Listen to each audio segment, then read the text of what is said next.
ഉറങ്ങുന്ന ആരാ? വേറെ ആരുമല്ല, നിന്റെ കാക്ക. ഒരു കാലത്ത് ഞാനും അതുപോലെ ഉറങ്ങിയിരുന്നു, ഇപ്പോഴും ഉറങ്ങുന്നുണ്ട് ട്ടാ. പക്ഷെ ഒരു വ്യത്യാസം, പണ്ട് സ്കൂൾക്ക് ചോറൊക്കെ ആക്കിയിട്ട് എന്നെ വിട്ടിരുന്ന എൻ്റെ അമ്മയാണെങ്കിൽ ഇപ്പൊ കാക്കാനെ ചോറാക്കിയിട്ട് ഡ്യൂട്ടിക്ക് വിടുന്ന ഞാൻ, അത്രേ ഉള്ളൂ. ഞാനൊരു കുലസ്ത്രീ ആയാലേ രാവിലെ എണീറ്റ് ചോറും കറിയൊക്കെ വെക്കുന്നത്. പണ്ട് ഉള്ളി അരി എനിക്ക് തീരെ ഇഷ്ടമില്ലായിരുന്നു, കാരണം എപ്പോഴും ഞാൻ കരയായിരുന്നു. പക്ഷെ ഇപ്പൊ കരയാറില്ല, കണ്ണിന്ന് വെള്ളം വരാറില്ല. എന്താന്നാവോ? ഒന്ന് വിസിലടിച്ചേ.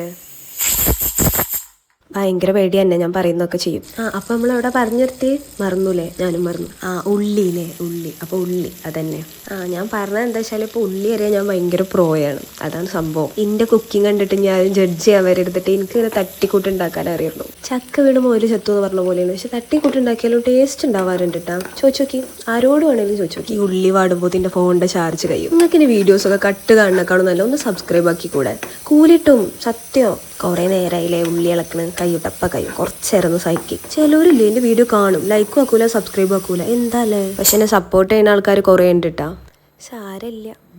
എന്താന്ന് നിങ്ങൾ വിചാരിക്കും എനിക്ക് വട്ടാണെന്ന്? വെറുതെ രസം, ബോറടിക്കരുതല്ലോ നിങ്ങൾക്ക്. നേരത്തെ വിളിച്ചില്ല മിന്നോന്ന്, ഇപ്പൊ നിങ്ങൾ വിചാരിച്ചിട്ടുണ്ടാവും എണീറ്റിട്ടുണ്ടാവുന്നു. വെറുതെ വിളിക്കണം. കുക്കറിന്റെ വിസലിട്ടിട്ട് നമുക്ക് പോയേക്കാം.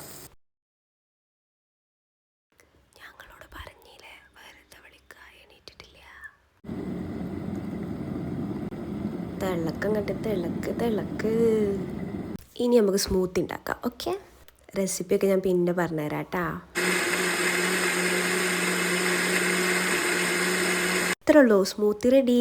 ഇനി നമുക്കില്ലേ ലഞ്ച് ബോക്സ് പാക്ക് ചെയ്യാം. ചോറ്റും പാത്രം ഒന്നും പറയാം. അത് കഴിഞ്ഞാൽ ടാറ്റാ ബൈ ബൈ. എന്താ നോക്കിക്കണ നിങ്ങള്? പോയി ലൈക്കും സബ്സ്ക്രൈബും ആക്കി. കഴിഞ്ഞു, പരിപാടി കഴിഞ്ഞു.